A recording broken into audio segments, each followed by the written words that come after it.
आप सब लोगों का प्रेस वार्ता में स्वागत। आज युद्ध विराम के लंबे समय के अंतराल के बाद बीकानेर के अंदर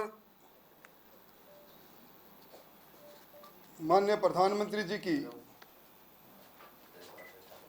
सुराज जो सभा हुई सिंदूर ऑपरेशन के बाद, उसकी विराट सभा के बाद कांग्रेस पार्टी के नेता सीमावर्ती इलाके की ओर गए। जिस समय मिसाइलें चल रही थी, धमाके हो रहे थे, उस समय भारतीय जनता पार्टी के प्रदेश अध्यक्ष सहित कार्यकर्ताओं की टोली सीमावर्ती इलाके में जाकर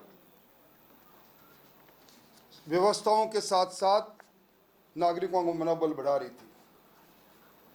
इस सभा के अंदर, जिसको जय हिंद सभा का नाम दिया गया, कांग्रेस के पूर्व मुख्यमंत्री और पूर्व उप मुख्यमंत्री जी ने खींच निकालने का काम किया। मैं इसको खींच सभा कह सकता हूं।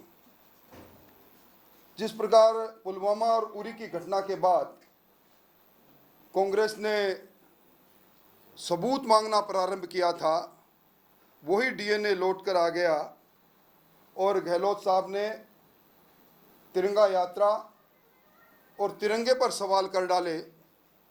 शायद वो भूल गए कि तिरंगा यात्रा राष्ट्रभक्त हमारी देश के सेना और सैनिकों के मनोबल और समर्पण को देखकर उनकी बहादुरी को एक तरह से धन्यवाद के रूप में सभा निकाल रहे हैं, तिरंगा यात्रा निकाल रहे हैं।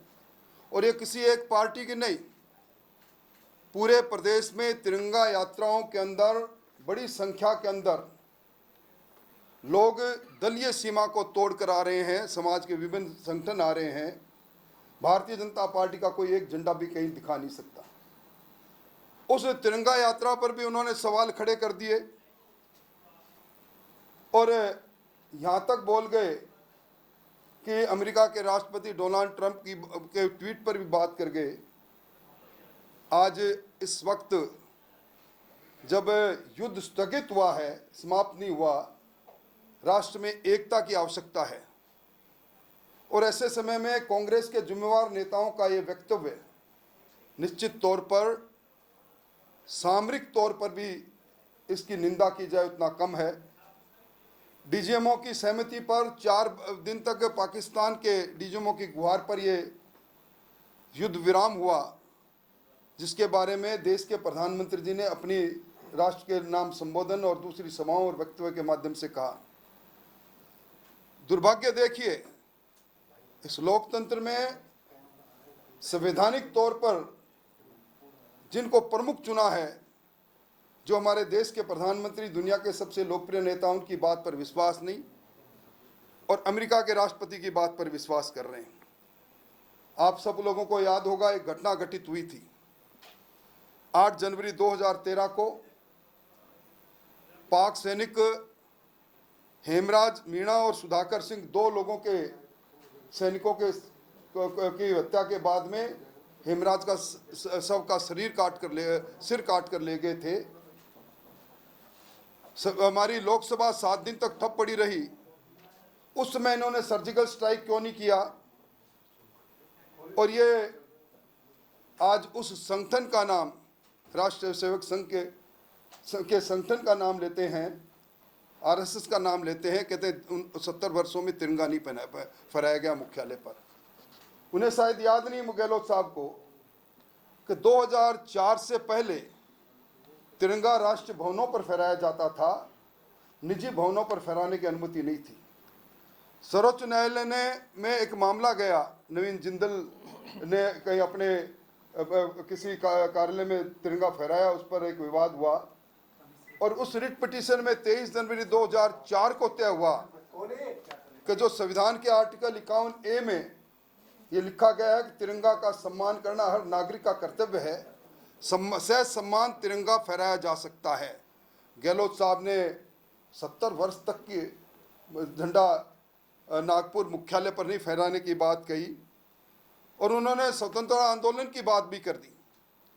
1930 के अंदर जब कांग्रेस पार्टी ने लाहौर के अंदर सम्मेलन करके और पूर्ण स्वराज प्राप्त करने का प्रस्ताव किया था, उस समय डॉक्टर हेडगेवार साहब ने सारी शाखाओं में स्वतंत्रता दिवस मनाने का निर्णय किया।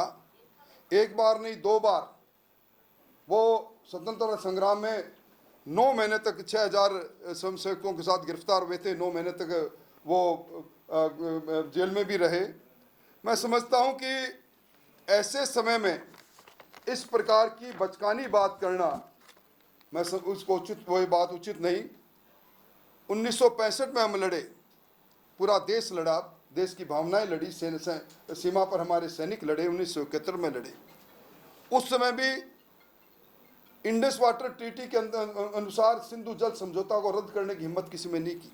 ये सिंधु जल समझौता रद्द हुआ और प्रधानमंत्री जी ने कहा खून और पानी साथ साथ नहीं बह सकते, टेरर और ट्रेड एक साथ नहीं चल सकते, और बात होगी तो आतंकवाद पर होगी, पाक ऑक्युपाइड कश्मीर पर होगी। अरब आतंक की घटनाएं देश के लिए युद्ध के समान होगी, युद्ध माना जाएगा। इस प्रकार की बातें मैं समझता हूं कि आज हर भारतीय नागरिक अपने आप को गौरवान्वित महसूस करता है। और ऐसे समय के अंदर जब जनता तिरंगा हाथ में लेकर जय जयकार कर रही है, गहलोत साहब और पायलट साहब फिर सबूत मांग रहे हैं। ये कांग्रेस की जो रैली थी वो झूठ फरेब और पाखंड की त्रिवेणी कह सकता हूं मैं। और आज आवश्यकता इस बात की एक देश एकता में बंधे, और आज वही अंग्रेजों की तरह फूट करो फूट डालो का डीएनए सामने आ गया। मैं कुल मिला के ये कह सकता हूं कि इस प्रकार का बचकाना बयान देकर उन्होंने राष्ट्रभक्तों का अपमान किया है, उस संगठन का नाम लिया है जिनके जर्रे जर्रे में खून में राष्ट्रभक्ति है। इसलिए आज आपके माध्यम से मैं ये संदेश जनता को और आपके माध्यम से देना चाहता हूँ। कोई और बात? हाँ, बाकी सवाल जो तो अध्यक्ष जी से पूछना तो भेजूँ। अध्यक्ष जी से थोड़ी कुछ पूछना है। नहीं